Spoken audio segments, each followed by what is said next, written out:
welcome back to the Brock and Bird podcast. Hey, thanks, man. We're glad to be back. It's honestly been a little bit since we've been on the set, since we've been talking on the cast. So today we're talking about what we're using right now, which is technology, and the positives and negatives that it can bring around us, and kind of how that ties in with boredom and creativity and kind of the future.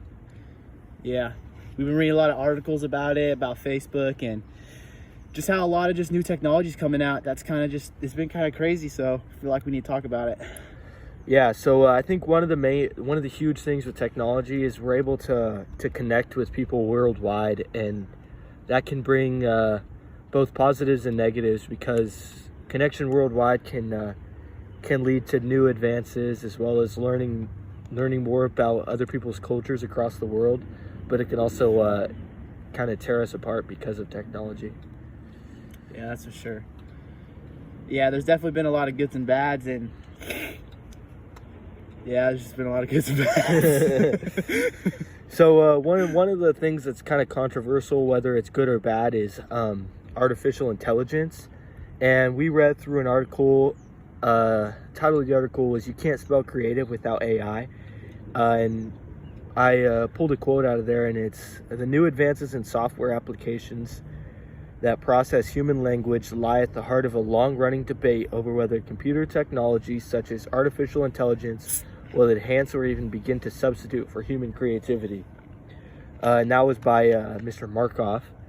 And what they're kind of saying in that is, if computers get smart enough to be able to kind of understand questions that humans ask them, will they be able to at some point be smarter than humans and kind of take over the creativity spectrum of the world? Yeah, probably. Or will they be kind of just like glitchy little computer things like they've always has been? But I don't know. It's only been about 50 years since computers came out, and it's only been 50 years. I think in 200 years, we're looking at crazy. We're looking at just computers, which that would be kind of crazy. Yeah. You got a quote? Yeah, I got a quote. I got one from the same quote from. I got one from the same article about how you can't spell creative without AI by John Markov, and they said that significant claims have been made for the capability of language models, including the ability to write plausible sounding sentences and paragraphs, as well as draw and paint and hold a believable conversation with a human. So this should just add on to Woody's how they already are becoming like humans. Like, I mean, I'm sure if you look at their intelligence and their brain, I mean, I'm sure they're smarter than a 5-year-old. So I mean, just wait 200 years. They're all gonna be geniuses. They're gonna be talking to us. They're probably gonna look exactly like us. We're probably not even gonna tell which one's which, is it human or robot. But I mean, hopefully they just don't take over. Boom, roasted. Something that sounds kind of cool about this is if these bad boys can write us paragraphs and sentences, just make a robot and it'll do all my homework for me. That would be pretty sweet. I know. I mean, they're already driving us places. It's crazy. Yeah, literally. Driving. Yeah. Us. They don't even have their driver's license, buddy. Yeah, what qualify these things to be able to drive? That's absurd. Okay, and something that's come with technology a lot is kind of the attraction to it and being sucked into technology and not really thinking about other things throughout normal life. So one thing that's really important is to be able to step away from technology and kind of embrace nature again. So in the article Zen and the Art of Motorcycle Maintenance, I dug up a quote that was, "What I would like to do is use the time that is coming now to talk about some things that have come to mind. We're in such a hurry most of the time, we never get a chance to talk.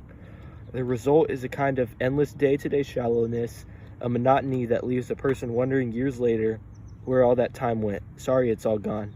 And that was by homeboy Persig. And that's kind of talking about how we get sucked up in an everyday life of going to work or playing on a computer, playing video games, that we don't really think about all the great stuff that's happening around us in nature that we can just get out and see sometimes.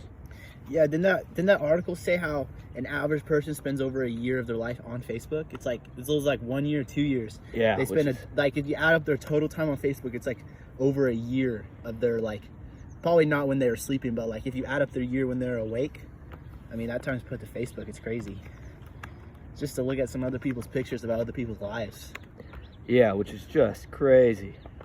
It's crazy. Hold on, let me hit you with something real quick. Hit me with something.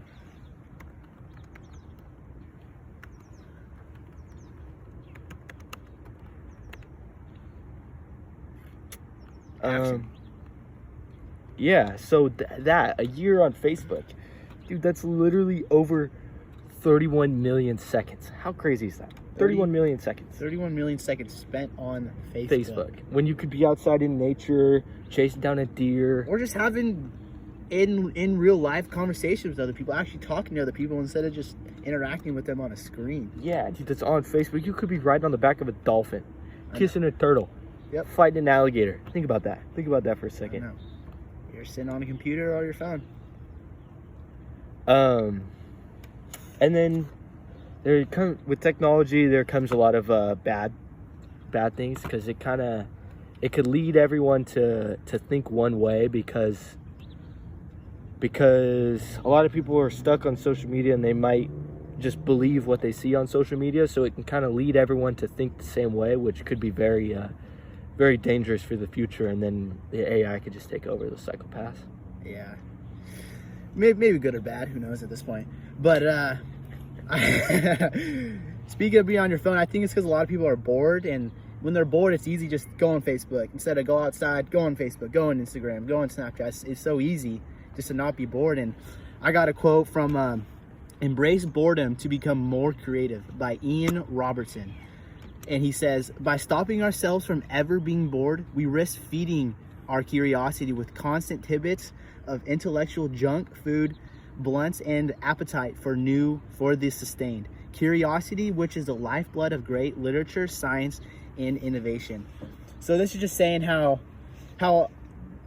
our society isn't as probably creative, and we're not innovating as much as we used to. Like obviously the big names out there like Apple, all the big tech that they just spend their whole life. They're innovating, but all these people that just sit on their phone all day, they're not too creative. They just go throughout their day life, spending a year on Instagram, spending a year on Facebook their whole life. But we're not really evolving as much as we used to, because we're not as bored. We're not thinking about new things. So it's just kind of crazy to think about how who knows what it's going to be like. Like maybe it's just going to be the robots who evolve these days. Maybe it's not even going to be humans. Maybe we're done. Yeah, that's interesting to think about, because back in the day when you got bored or you didn't have something to do, you'd go outside and toss some dirt around, maybe kill a rabbit or two. But yeah. Now you just pull out your phone and start looking, and then it's like going back to the other quote, it just becomes a monotony, and you do the same exact thing every day, which could lead to just pure insanity. So it's just something to think about when you're on your phone all the time. Yeah, and using technology a lot. Yeah. So try to use it for creative things. There's a lot of things you could do on technology, not just Instagram and Facebook. But yeah, there's many jobs that can be had through technology, like there's all sorts of marketing and stocks. Yeah, YouTube, stocks.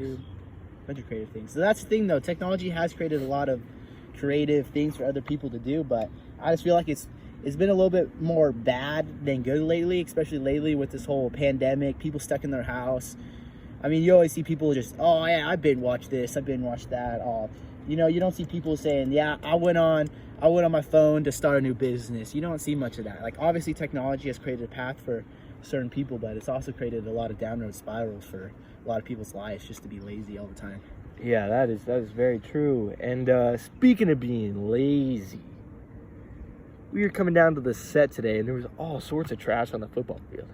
That's just crazy. I mean, I'm not trying to name names, but soccer's going on right now, and there's a lot of garbage on the field. I'm not trying to blame anyone, but I mean, soccer's the only sport going on right now. So you can take what you want out of that. Yeah.